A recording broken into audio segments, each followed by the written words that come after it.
Kabuang 75 bilyong hospital bill ng 1.3 milyong pasyente sa mga DOH hospital ang nasakop ng zero balance billing sa pagtatapos ng taong 2025.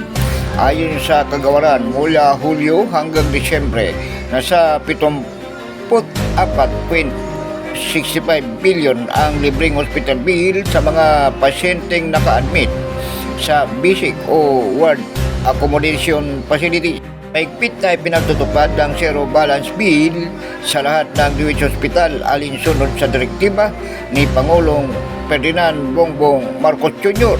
at sa pangasiwa ni DOH Secretary Ted Herbosa.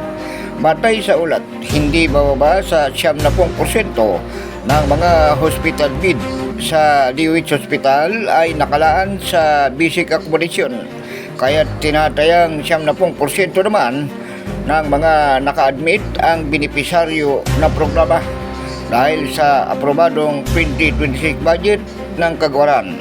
Nakalaan ng 1 bilyong pisong pondo para sa ilang local government unit hospital at karagdagang ilang 1 bilyong pisong pondo para sa operasyon ng 4 na specialty hospitals. Dagdag ni Herbosa, mas mapapalawak pa ng kagawaran ang implementasyon ng programa. Sa tatlong bagay. Una, ng ating mga public doctors dito sa DOH hospitals and nurses. Pangalawa, yung tinatawag na maintenance and operating expenses na nakabudget yan every year, yung CAA.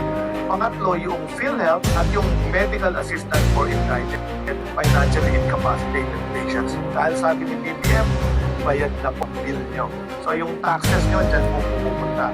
Sa 2026, may plano na subukang pondohan na rin ang mga local government unit hospital at tutulungan natin yung ibang gustong magpatupad ng zero balance billing. Ako si Luis Moreno para sa DWRB 103.9 News FM. Ikaw ang una.